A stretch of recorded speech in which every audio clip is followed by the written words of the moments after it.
বিরুদ্ধে গেল, অথচ তাদের এই ন্যায় নীতি কথাগুলোকে সরকার মাইনে নিল না। মানে পাখির মতো করে গুলি করে সবাইকে মারলো। এই যে হেলমেট বাহিনীগুলা আমার সন্তানটাকে 4 ঘন্টা পিটায় মারছে। মারে ভিডিও করে। এটা কোনো মায়ের সহ্য হয় সেই ভিডিও দেখার পরে? মা বেঁচে থাকতে পারে? আমি বাবাই চাচ্ছি সবার সামনে, অথচ সেই সন্ত্রাসীরা এখন রাস্তায় হাঁটে।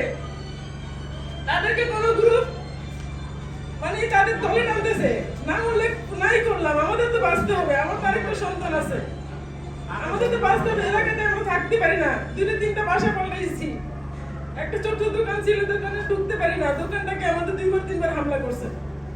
এখন আমাদের জীবন নিয়ে আমরা হুমকির মুখে আছি। আমাদের এই বিচারটা সরকার যদি না করে, আমাদের এদের মামলা দিছি সন্তানদের কারণে ভিডিও ফুটেজের মাধ্যমে। তারা সাধারণ পাবলিক না, তারা কোনো না কোনো দলভুক্ত, কোনো না কোনো রাজনীতি দল আছে, এবং কি তারা প্রশাসনের লোক, পুলিশ, আর্মি, মিডিয়ার বিভিন্ন পদের লোক। তারা কি আমাদের বাঁচতে দিবে? আপনারা তো সবাই খালি শুনেন, আপনারা ভিডিও করে নেন, আসলে কি বাস্তবতা এগুলো কি সঠিকভাবে লিখেন? নিজের মনে করে লেখেন না, আপনার সন্তান আপনার ভাই মনে করে লেখেন না। আপনারা তো অনেকই ছবি তুলতেছেন, ছবি দিয়ে ভিডিও দিয়ে কি করবো? আমাদের চোখের মধ্যে শেষ হয়ে যেতেছে, বুকে রক্তক্ষরণ হচ্ছে প্রতিনিয়ত। আমরা কেন বিচারটা পাচ্ছি না?